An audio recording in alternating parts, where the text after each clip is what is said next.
So I got some more fun stuff I'm going to share today. So I'm going to go into some readings, like how I showed Job 33 last time with the dream I had, and I mentioned Numbers 12. So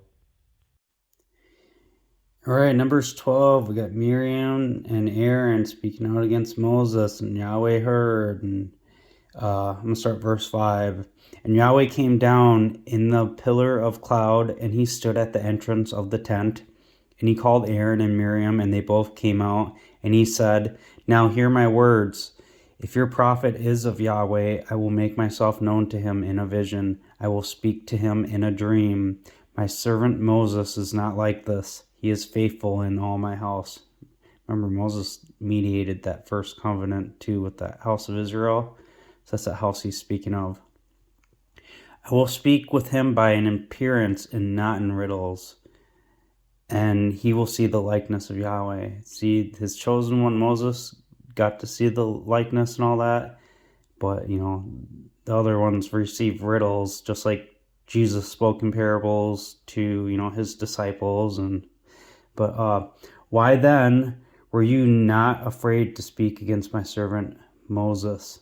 And the anger of Yahweh burned against him, and he departed. And the cloud departed the tent. So, yeah. And it's just like in Numbers 33, in a dream, in the vision of the night, when deep sleep falls over men and the slumberings on the bed, then he opens the ears of mortal men and seals their instructions so that he can draw man away from his own purpose. And, it talks about a mediator being for him and the delivering his life from going to the sepulcher. See now, El works these things with a man 2 or 3 times to bring back his life from the sepulcher to be enlightened with the light of the living. Okay, the other vision I received, I was at work one day and I stopped to take a little break and I prayed because I wanted to know about the identity of the Israelites, and then I went back to my bunker because I drive semi, and I sat down, and as I'm sitting there, I'm sitting up, and my feet are hanging off the edge of the bed, and so I don't have no backrest or anything, but suddenly I got really drowsy, and in front of me I saw like a bird, like a little chick, a brown one, and I just heard like the sound of like waves and a sea, and I could hear birds chirping, and I heard three words, and each time I heard it, I went up,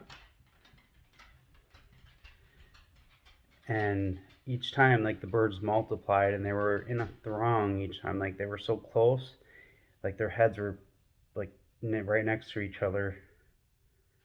So, uh, and it went Joseph, Joseph, Joseph, just louder each time, and it was just a great multitude of birds at the end of it, and I imagine to them I was the most high among them, considering I was up there looking down on them. And I know in Hosea it says something about Ephraim, like speaking of the house of Ephraim being doves. Hosea 7:11. And Ephraim is like an innocent dove without heart. They call to Egypt, they go to Assyria. Wherever they go, I will spread my net over them, and I will bring them down like the birds of the skies. I will chasten them according to the report of their congregation.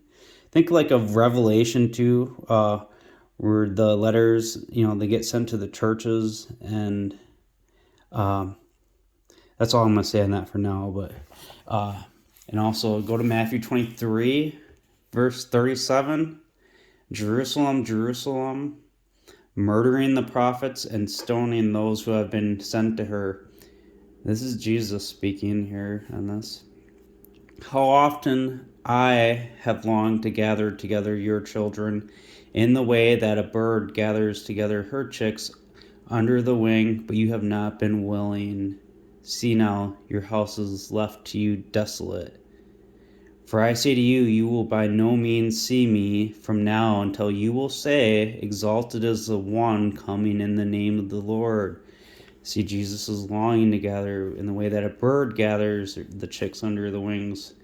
See, he's kind of telling you right there that he's not the one gathering, because you're not going to see him until you say, exalted is the one coming in the name of the Lord.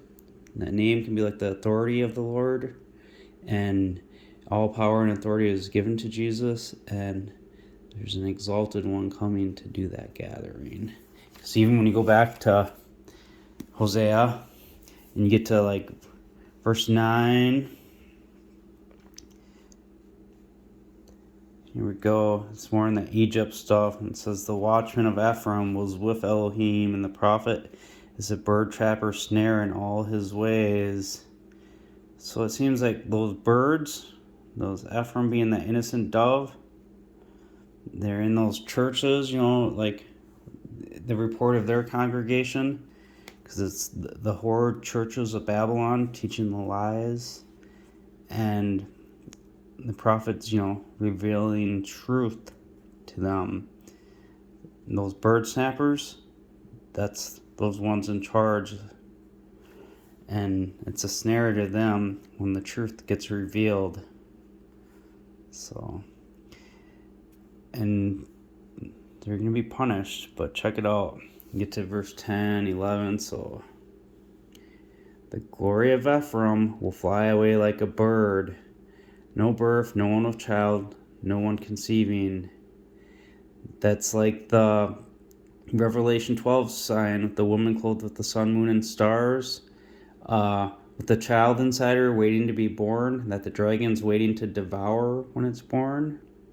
So that's why when it's devoured, there's no birth because it was already birthed. No one with child because the child's already killed, but resurrected at this point when they're flying away. So obviously there wouldn't be any conceiving, because then it says that that child's caught away to the heaven for 1260 days. That's why and then when you get down here to verse 13, you got to understand between the house and the actual chosen one.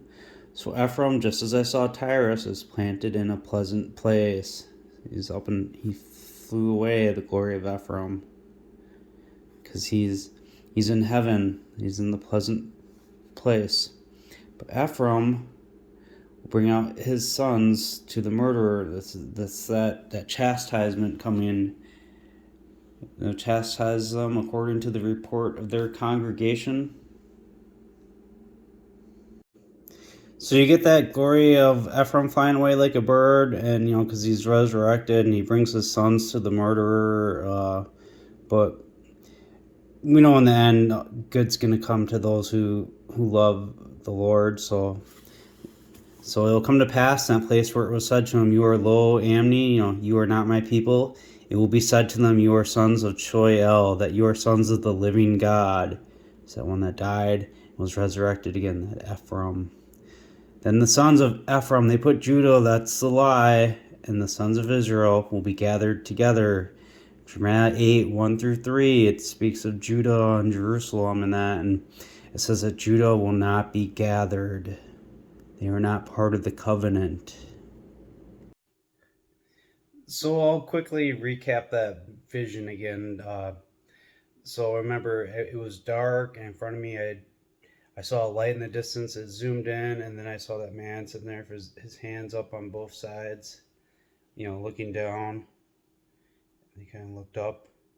I saw, and I was like, that's, I knew it was Jesus inside of me. Everything inside me told me it was. And all of a sudden I was lifted up again, and then I was on my belly just crawling, and I was on a cliff. And I looked down, and in a valley there was a river, and on the other side of it, it was Jesus, because he was walking and carrying his cross. And from there I was like lifted up again, and I was inside of bushes, and so I had to take my hands and clear it out. And in front of me, while I was on a hill, there's train tracks as far as eyes could see. Yeah, you should get you a Keys of the Kingdom Bible. So go with that dream then, seeing the train tracks is one thing that kind of really drew me to this Bible. So that Yahweh is my shepherd, I will not be in want. In pastures of tender grass, he makes me to lie down to waters of quietness. He leads me, my life he restores. He leads me along inside the track lines of righteousness for the benefit of his own name. So inside the track lines, kind of goes with that dream. Even though I might walk through the valley of the shadow of death, I will fear no male violence. For you are with me, your rod and your staff, they gently lead me. You prepare right in front of me a table in the presence of my enemies. You anoint by smearing with oil my head, my cup overflows. Surely goodness and mercy will follow me all the days of my life, and I will make my residence in the house of Yahweh for the length of days. And then to go with that dream again is pretty cool. Isaiah 6. In the year of the death of the king Uzziah, I saw clearly Adonai sitting on the throne, high and lifted up, and his train filled the temple. And above it stood a seraphim. Each one had 6 wings, and with 2 he covered his face, and with 2 he covered his feet, and with 2 he flew.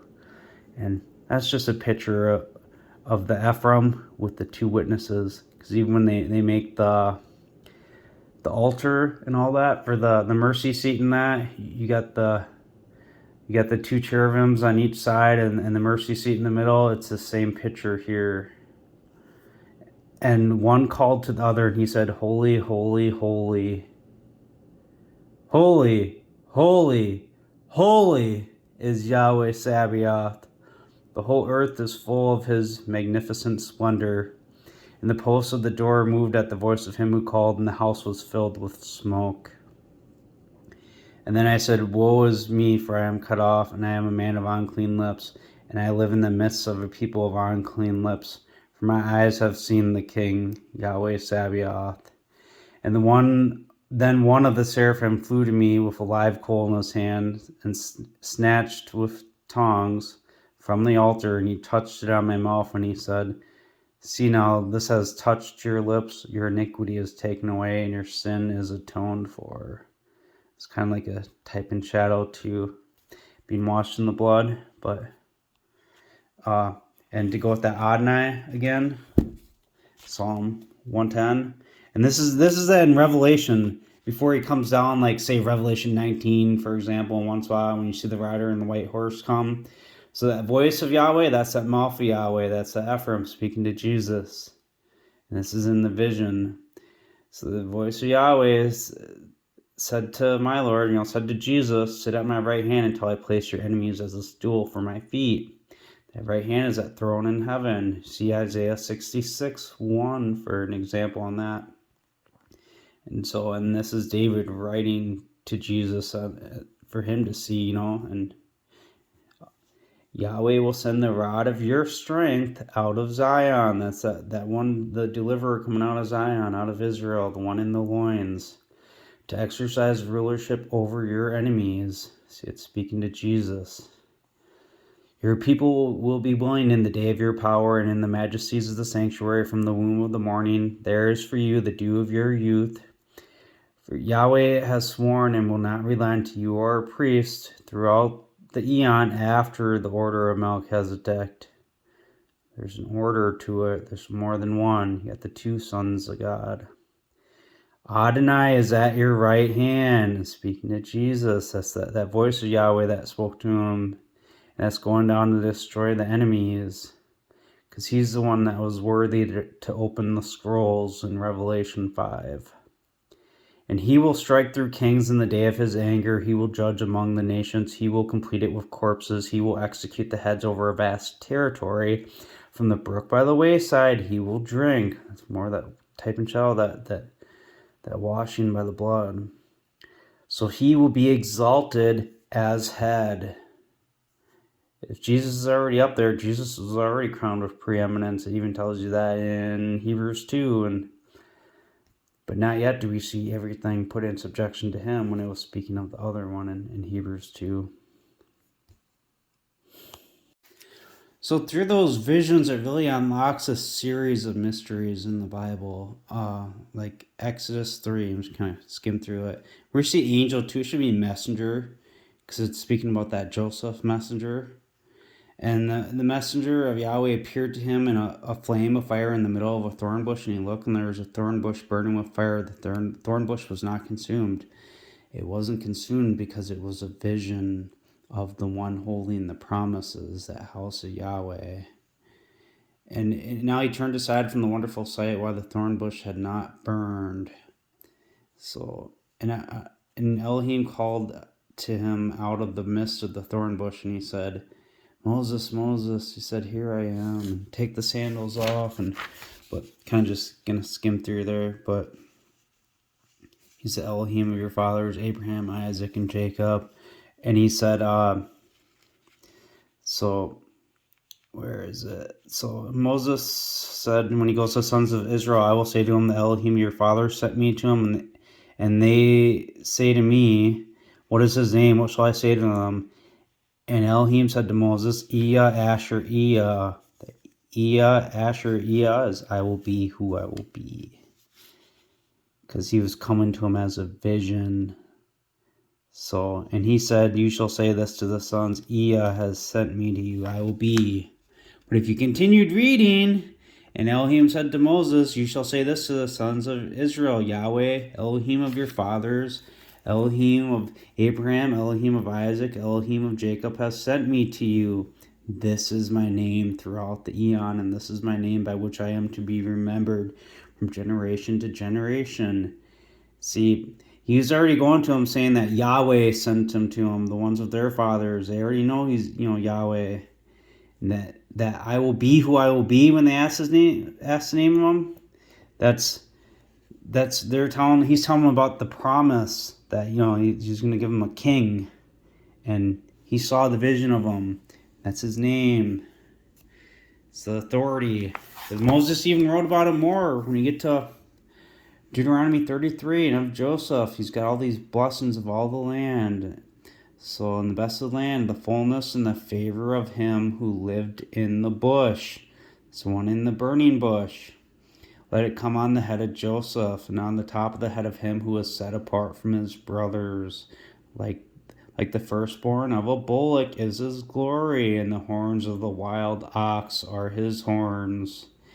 And, that's you get the bullock and stuff with the symbolism of Joseph. And what opens it up even more, you get to Acts 7. So when he was at Mount Sinai, the messenger of the Lord was seen by him in a flame of the burning bush. And Moses, on seeing it, was amazed at the vision. So, and his drawing near to inspect it, the voice of the Lord came to him. See, and it's just like that voice of Yahweh in Psalm 110. The God of your fathers, And like I said about Moses, this Moses whom they disowned in their saying, who appointed you as ruler and judge? So it is the one God authorizes ruler and redeemer through the agency of the hand of his messenger, seen by him in the bush. See, it's God who appoints rulers. Who are you to say that someone isn't when God appoints it? So more connections with those visions and such. Numbers 23:7, and Balaam took up this parable, and he said to Balak, the king of Moab, has brought me from Aram out of the mountains of the east, saying, come curse Jacob for me, and come and denounce Israel. Now it's interesting, from Moab and that Aram, that's like that Paddan Aram, being on the east of the mountains. That's just like what we see, like I've talked about in my video about the true house of David. So you got like the Sea of Galilee, and then there's like the Jordan River that goes down. There's mountains on each side and to the east. And Paddan Aram was like over here, and this is that valley. So, what's kind of cool about that, there's a little Jeremiah connection. So Jeremiah 48, So 17, mourn for him, all you around him, and all you who know his name. Say, how the strong staff is broken, the beautiful rod. See, and that's because he's talking about the calamity of Moab is coming up near after that, because they're going to kill kill the temple, Yahweh, if you actually understand this all. And you get up to verse 40. This is like a resurrection part now. For Yahweh says this, as you will see, he will fly like an eagle, and he will spread his wings over Moab. And it talks about birth pangs, a woman in birth pangs. Because think, the first woman in birth pangs, they go to devour the child. That's now, they come back when he devours them. Now, Genesis 49:17. Now, Edom will be in astonishment. Everyone who goes by it will be astonished, and they will hiss at its plagues. That's when they surround like Jerusalem and like the Valley of Hinnom, and they destroy all that. But no man will remain there, nor will the Son of Man live in it. It's, they just put son. It should be like the Son of Man, be like what Jesus speaks of, the Son of Man. Or even that man is the word for Adam, so you could put the son of Adam. And as you will see, he will come up like a lion from the swelling of the Jordan. If you read other verses in here with that Jordan, that's the flood coming up with the different peoples. So, but suddenly I will make him run away from her. And who is this chosen man who I can appoint over the pasturage? For who is like me, and who will summon me? And who is a shepherd who can stand before me? Now, if you watch my Revelation Unveiled video with the testimony of Jesus, it's Ephraim that goes up to him. And this running away, that's that flying with eagle wings. No birthing, no conceiving from that Hosea. And you get up to the next chapter, because this is all kind of in between there, and it talks about the avenging of the temple. See, there's going to be a war over that, over killing the anointed one. And now this is the return part. So declares Yahweh, no man will remain there. Chapter 50, verse 40. Nor any the son of Adam live in it. So nor the son of Adam live in it.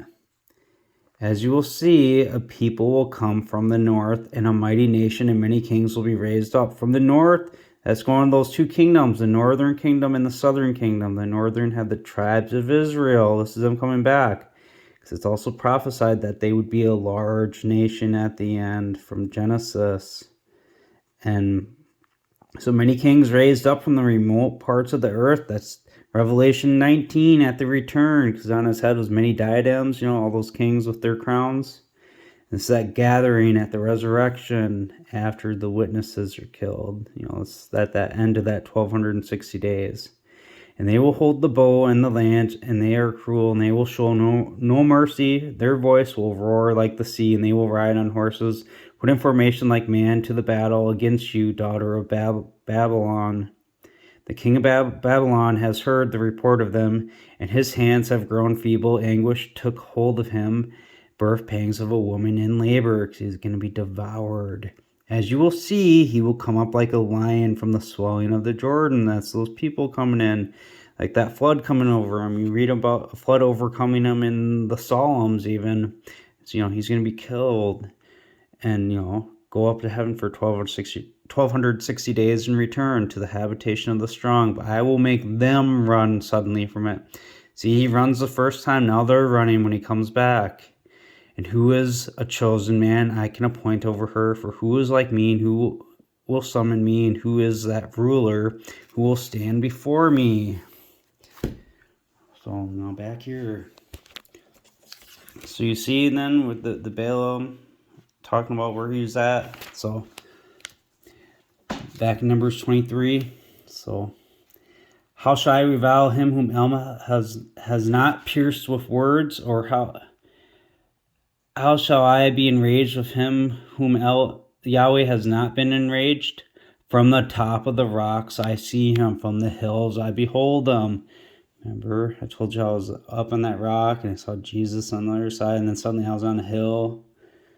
And you got the other one where he goes, Joseph, Joseph, Joseph, and I was raised up. So you see, he's seeing a vision of that chosen one. See now, the people will live alone, and they will not be reckoned among the nations.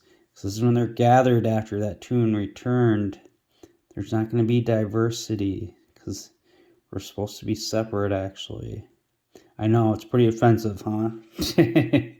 That's the way it is in here. So, who can count the dust of Jacob, and who can number a quarter of Israel? Let me die the death of the upright, and let my latter end become like his. And then, so check it out. Talks about a burnt offering, and God, right here. So, and he built altars and offered a bullock and a ram on the altar. Kind of fun to get those two types in shadows, like we read in Deuteronomy 33 with the bullock, firstborn bullock, that transfers into the wild bullock ox. But and then the ram, if you go with the Daniel visions with the higher one, and that one coming up last, you got the two. You got the two sacrifices pictured right there, and a foreshadowing. And he picks up this parable here. Rise up, Balak, and hear. Listen to me, you son of Zipher. El is not a man that he should lie, nor a son of man that he should make revocation. Has he spoken, and he will not do, or has he spoken, and he will not make it good? See now, I receive words to bless, and he is blessed, and I cannot reverse it. So sure mercies of David, can't return them. And I have not beheld the iniquity in Jacob, nor has he seen perverseness in Israel. Yahweh his Elohim is with them. He is the shout of the king is among them. That's that voice of Yahweh among them. And El has brought them out of Egypt. He has, as it were, the strength of a wild ox. So there's that Deuteronomy 33 again, with that Joseph connection. Surely there is no enchantment against Jacob, or any fortune telling against Jacob. In keeping with his time, it will be said to Jacob and of Israel, what has El done? See how these people rise up like a lioness, and rise like a young lion, and he will not lie down until he eats the prey and drinks the blood of the slaughter. See, this is going to that first killing of that first ram of Jesus, and then he's gonna, that from the chosen one, he eats and drinks the blood and flesh of Jesus, like he says he would in John 6:53 through 58. And you get this parable again now down here. Just, you can read all this on your own. I gotta quickly push through this for time's sake. But the spirit of Elohim came to him, and he took up this parable, the oracle of Balaam, the son of Bor, the oracle of the man whose eyes have been opened. The oracle of the one hearing the words of El, who sees the vision of Shaddai. See that? It's like I heard the Joseph, Joseph, Joseph. And then the other vision where I saw, because if you see Exodus 6:3, he says, I am Yahweh, the God of Abraham, Isaac, and Jacob. And I appeared to him as El Shaddai, but I was not known by my name Yahweh. So, and there's that difference between that, because all creation was known from beforehand. So, that's Acts 15:18, I think. But that Shaddai, that's Jesus. There's a difference between Shaddai and then El Shaddai. But falling down for yet with eyes open. So he saw the vision of Shaddai falling down. That's because, his head was down and lifted up. How beautiful are your tents, Jacob, and glorious your tabernacle, Israel. Think of that. Jeremiah 10, it talks about the tents being destroyed, the sons being gone. It's two sacrifices. So they will spread out like the valleys and like the gardens by the riverside. So the valley is down the valley. I was up in the mountain on the other side. And so he will pour water out of his buckets, and his seed will be in many waters. So, and like Jesus says, out of his belly will flow living waters. Two deaths. That buckets, water coming out, that's the blood. But his kingdom will be exalted. El has brought him out of Egypt, and he has, as it were, the strength of a wild ox, who will devour the nations who are his enemies, who will break their bones and pierce through them with his arrows. He will crouch, he will lay down like a lion, like a lioness, who will rouse him, because he's going to die and then be resurrected. Jesus will resurrect him. John 6:53 through 58, he says you'll lift him up at the last day. Blessed is he who blesses you, and curses he who curses you. See, everyone who denies that one, who forsakes him with the living waters, will be written in the ground. Jeremiah 17. And it's that same reference to what Jesus said, out of his belly will flow living waters. And I get the vision again. The oracle of the man whose eyes have been opened, the oracle of the one hearing the words of El, knowing the knowledge of Elyon, who saw the vision of Shaddai falling down, yet with eyes opened. It opened my eyes when I saw that vision and all that. So I will see him, though not now. I will behold him, though not nearby. A star will rise out of Jacob. A scepter will rise out of Israel and shatter the forehead of Moab and subdue all the sons of Seth. And Edom will be his possession, and so he'll possess everything. So